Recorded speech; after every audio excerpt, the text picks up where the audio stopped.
Hello guys, कैसे हैं आप सभी। आई होप आप सभी ठीक ठाक होंगे और अपने स्किल्स को अच्छी तरह डेवलप कर रहे होंगे।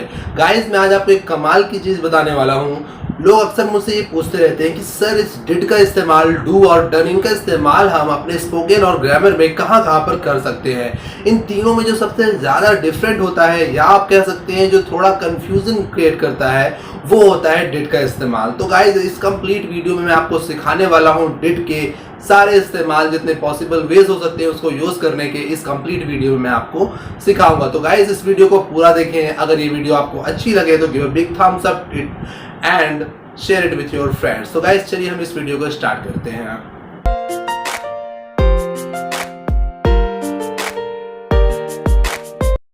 तो मेरा नाम है आदिल हुसैन और आज हम सीखने जा रहे हैं डिड का इस्तेमाल आप किस तरीके से अपने कम्युनिकेशन में, अपने स्पोकन में या अपने ग्रामर में कर सकते हैं। तो गाइस, सबसे पहले ये सीखते हैं कि डिड आखिर है क्या। गाइस, डिड कुछ भी नहीं है, वो डू का सेकंड फॉर्म होता है। आप सभी जानते हैं डू का मतलब होता है करना। उस डू के सेकंड फॉर्म को हम कहते हैं डिड। डिड का इस्तेमाल जनरली पास्ट टेंस में ही किया जाता है। तो ऐसे सेंटेंस आपको जब भी दिखे जहां पर डिड का इस्तेमाल हो, उसमें हमेशा पास्ट टेंस यूज होता है। तो गाइस, डिड जो है वो डू का सेकंड फॉर्म होता है, जो ये बताता है आपको कि सेंटेंस में पास्ट टेंस यूज हुआ है। जहां कहीं पर भी डिड दिखे, आप सीधे समझ सकते हैं कि वो पास्ट टेंस का सेंटेंस है।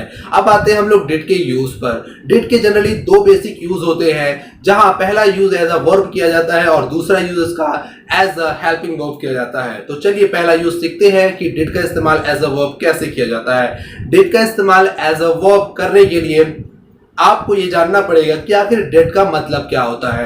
डू का मतलब होता है करना, वहीं डिड का मतलब होता है किया। अगर आपको कोई ऐसा वाक्य बोलना हो जिसमें किया शब्द आता हो, तो आप यहां पर डिड का इस्तेमाल करेंगे। जैसे मैंने होमवर्क किया, मैंने अपना प्रोजेक्ट किया, या फिर मैंने अपना घर साफ किया, या फिर आपने कुछ भी किया।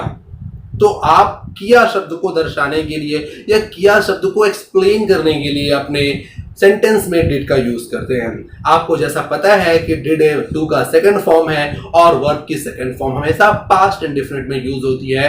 तो यहां पर भी आप डिड लगाएंगे किया को दिखाने के लिए, वो जनरली पास्ट इंडेफिनिट में बना शब्द होगा। अब चलते हैं हम लोग आगे। डिड का इस्तेमाल एज अ हेल्पिंग वर्ब कैसे किया जाता है, उससे पहले मैं एक एग्जांपल बता देता हूं जिससे और अच्छे से क्लियर हो जाएगा आपको कि डिड का इस्तेमाल वर्ब के फॉर्म में कैसे होता है। जैसे मैंने अपना होमवर्क किया, आई डिड माई होमवर्क। उसने उसका काम किया, उसने उसका काम किया।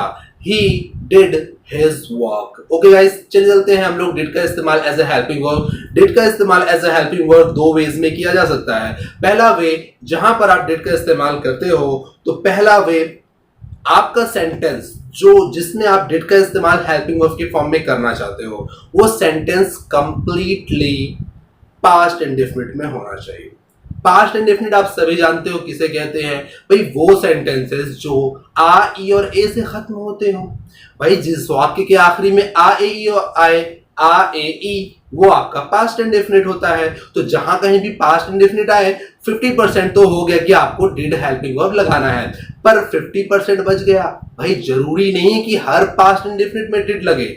पास्ट इंडेफिनिट होने के साथ साथ कहीं ना कहीं उस वाक्य के अंदर नहीं शब्द आना चाहिए। जी हाँ, नेगेटिव आनी चाहिए। जैसे आ, ए, ई यानी पास्ट इंडेफिनिट हो, साथ ही साथ उसमें नहीं शब्द का भी इस्तेमाल किया गया हो। जैसे मैंने नहीं खाया, देखिए यहां पर या आया है जो पास्ट इंडेफिनिट का है, साथ ही साथ यहां पर नहीं है। तो यहां पर आप डिड का इस्तेमाल हेल्पिंग वर्ब के रूप में कर सकते हो। मैंने नहीं तोड़ा, यानी ये कोई सामान था जो मैंने नहीं तोड़ा। आ यानी ये पास्ट इंडेफिनिट है, और नहीं, तो जब भी कभी पास्ट इंडेफिनिट के साथ नहीं आता है, आप डिड का इस्तेमाल हेल्पिंग वर्ब के रूप में कर सकते हो। मैंने नहीं खाया, आई डिड नॉट ईट। मैंने नहीं तोड़ा, आई डिड नॉट ब्रेक। मैंने नहीं मारा, आई डिड नॉट स्लैप। तो इस तरीके से आप कह सकते हो as a helping verb did का इस्तेमाल। दूसरी तरफ चलते हैं जहां डिड का इस्तेमाल भी एज अ हेल्पिंग वर्ब भी किया जाता है, पर वो कंडीशन थोड़ी अलग होती है। यहां पर भी आपका सेंटेंस जो हो वो पास्ट इंडेफिनिट में होना अनिवार्य है, यानी कंपलसरी है कि आपका सेंटेंस पास्ट इंडेफिनिट में हो, तभी डिड हेल्पिंग वर्ब लगेगा, वरना डिड हेल्पिंग वर्ब कभी भी नहीं लगेगा। डिड हेल्पिंग वर्ब हमेशा उसी टेंस में लगता है जहां पर पास्ट इंडेफिनिट हो, यानी पास्ट इंडेफिनिट टेंस के लिए ही डिड का इस्तेमाल होता है। अब मैं बताता हूं पास्ट इंडेफिनिट टेंस में कैसे हम लोग डिड का इस्तेमाल दूसरे तरीके से कर सकते हैं। अगर आपके सेंटेंस में कहीं पर भी क्या, कब, कैसे, क्यों, यानी इंटरोगेटिव, जिसे डबल इंटरोगेटिव कहते हैं या WH फैमिली कहते हैं, ये सब आपके सेंटेंस में आते हो और साथ ही साथ आपका टेंस पास्ट इंडेफिनिट हो तो वहां पर भी आप डिड का इस्तेमाल कर सकते हो। जैसे मैं आपसे कहूं तुम कब आए, आए, यहाँ ए शब्द जो ए वर्ड है वो पास्ट इंडेफिनिट का है, कब आपका इंटरोगेटिव का है, तो यहां पर आप यूज कर सकते हैं डिड का। तुम कब गए, रोहिणी कब आई, राधिका कब गई, राधिका खाना कब खाई, राधिका कहां से आई, राधिका कहां गई, राधिका क्यों आई। तो ये सारे सेंटेंस हैं, ये आप खुद से भी बना सकते हैं और यहां पर आप यूज करते हैं डिड का एज अ हेल्पिंग वर्ब। तो गाइस ये दो तरीके थे। पहला तरीका था पास्ट इंडेफिनिट हो, नहीं आए, डिड लगा दो हेल्पिंग वर्ब। पास्ट इंडेफिनिट हो, क्या क्यों कब कैसे आए, लगा दो वहां पर डिड हेल्पिंग वर्ब। तो दो तरीके हो गए गाइस, आई होप आप लोग ये समझ चुके होंगे। अब चलते हैं हम लोग तीसरा यूज, जहां पर डिड का इस्तेमाल बहुत इंटरेस्टिंग तरीके से किया जाता है गाइस। जी हाँ, अगर आप ये तीसरा इस्तेमाल सीख जाते हैं तो आप बहुत आसानी से किसी के बड़े से बड़े सवाल को चुटकियों में बता सकते हैं। हाँ गाइस, अगर आपसे कोई बहुत लंबा सवाल करता हो, यू नो कोई लोग ऐसे होते हैं जो अपनी इंग्लिश को दिखाने के लिए, जी भाई मैं इंग्लिश बोल सकता हूं, कोई लंबा सवाल करता है आपसे, ठीक है, कि भाई तुम कल ऐसा ऐसा कुछ काम किए हो, है ना। अब वो एक्सपेक्ट करता है कि अगला बंदा भी कुछ ऐसा ही बोलेगा, बट आप इसको स्मार्ट वे से आंसर दे सकते हो। जैसे किसी ने सवाल किया आपको, ठीक है, और आपको उसका आंसर देना, मैं क्या बता रहा हूं, आप डिड का इस्तेमाल बहुत ही छोटे तरीके से किसी भी सवाल का आंसर देने के लिए कर सकते हो। क्या किसी भी सवाल का? नहीं गाइस, किसी भी सवाल का नहीं, वो सवाल ऐसा होना चाहिए जो पास्ट इंडेफिनिट में हो, यानी पूछने वाला बंदा जो है वो आपसे अगर पास्ट इंडेफिनिट में सवाल करता है तो आप उसका इस्तेमाल डिड में दे सकते हैं। पास्ट इंडेफिनिट मतलब जो उसने सवाल किया उसमें डिड आया, है ना। डिड यू ईट फूड, अगला इंसान बंदा आपसे पूछा डिड यू ईट फूड, अब आपके पास दो ऑप्शन है, या तो आपने खाना खाया होगा या तो नहीं खाया होगा। तो आप यहां पर क्या करोगे, yes I ate food, no I did not eat food. इतना लंबा क्यों कह रहे हो दोस्तों, आप इसे इजीली बोलो, डिड यू ईट फूड, आप बोलो यस आई डिड। ये छोटी सी बात आपके पूरे आंसर के बराबर है। Did you eat food, no I didn't, no I did not, ऐसे कहते हो तो आपका सेंटेंस कंप्लीट हो जाता है, आपका आंसर कंप्लीट हो जाता है और अगला बंदा जो सुन रहा था उस पर भी अच्छा इंपैक्ट पड़ता है। तो गाइस इस तरीके से आप किसी भी ऐसे सवाल की जिसमें डिड आया हो उसका जवाब बहुत इजीली रूप से दे सकते हो। Yes I did, no I did not, did you eat pizza at 5 o'clock, क्या तुमने 5 बजे पिज्जा खाया। देखिए सवाल में डिड आया है, आप सभी ने देखा।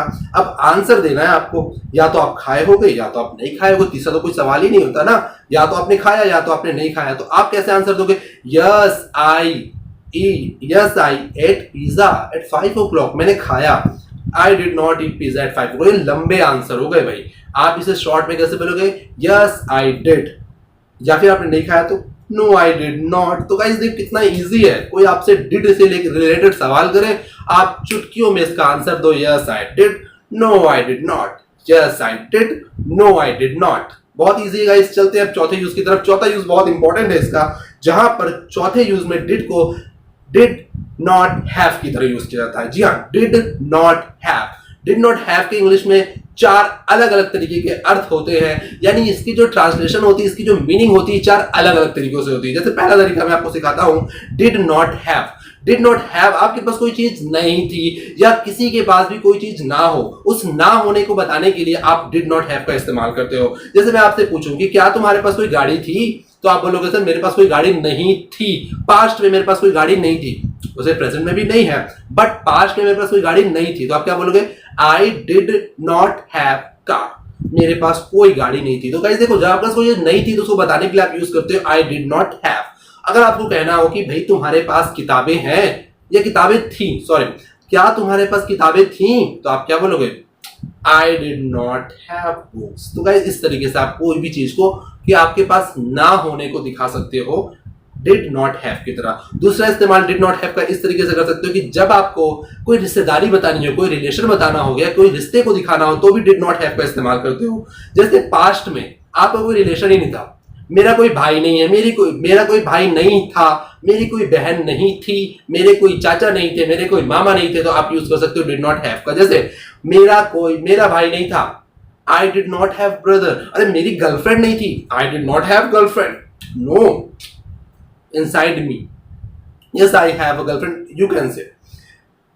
So this type of word you can use to express your thought कि तुम्हारे पास वो चीज नहीं थी या तुम्हारे पास कोई रिश्तेदारी नहीं थी। तीसरा इस्तेमाल, शरीर का कोई हिस्सा, शरीर का कोई बॉडी पार्ट नहीं होना, जैसे उसकी कान नहीं थी, उसके पैर नहीं थे, उसकी आंख नहीं थी, उसके नाक नहीं थे। एक बिल्ली की कान नहीं थी, cat did not have year.